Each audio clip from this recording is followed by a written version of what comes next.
आजकाल भाषा सुद्धा इतकी अशुद्ध आहे ना, मला त्रास होतो बोलताना. ते बोलता आणि बानी.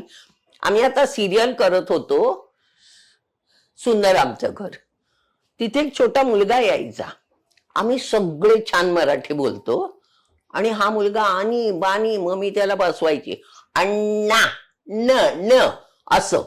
सुकन्या म्हणते, कशाला आऊ डोकं फोडते तू, नाही. मी असं सांगत जाते.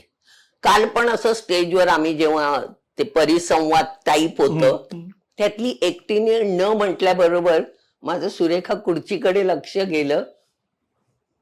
सुरेखा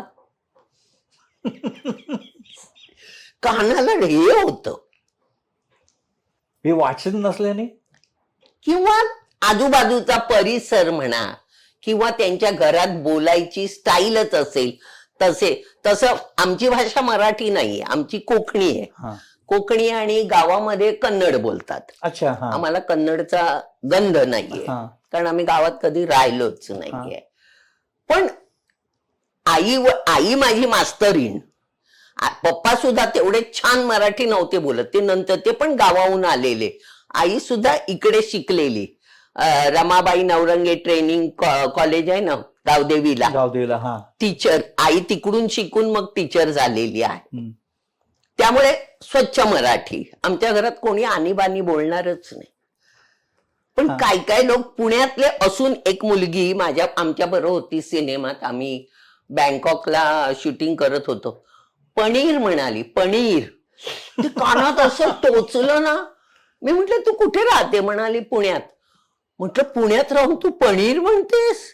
पुण्यातले म्हटलं, इतके काय जण उत्तर भारतीय आहेत, पण ते इतके छान मराठी बोलतात. मी सांगितलं, तो मुलगा बघ काय बोलतो मराठी, कोण म्हणणार नाही भैया आहे, इतकं सुंदर मराठी बोलतो. विजय मिश्रा, यस, किती छान मराठी बोलतो. जरा कोणाला वाटणार नाही हा उत्तर भारतीय आहे. पण असं ना त्रास होतो असलं घाणेरडं मराठी ऐकलं की. मी हिमालयाच्या सावलीत काम करताना कारवारीन ना, चादर म्हटलं, चादर. आता मला ते वाक्य नाही आठवत, तर आमचे डॉक्टर लागू मला म्हणाले, महाराष्ट्राची अभिनेत्री इकडे. काय बोललीस तू? चादर? चादर नसतं, चादर. पण तुम्हाला सांगते, त्याच्यानंतर एकदाही माझ्या तोंडून चादर कधीच आलं नाही. इतकं फिट बसलं इथे, इतकं फिट बसलं. कारवारी लोक चादर म्हणतात ना, ते चादर आलं. पण डॉक्टरांनी सांगितलं चादर झालं. मराठी चित्रपटसृष्टीतील लेटेस्ट अपडेट्स आणि गॉसिपसाठी आमच्या चॅनेलला सबस्क्राईब करा आणि बेल ऐकन दाबायला विसरू नका.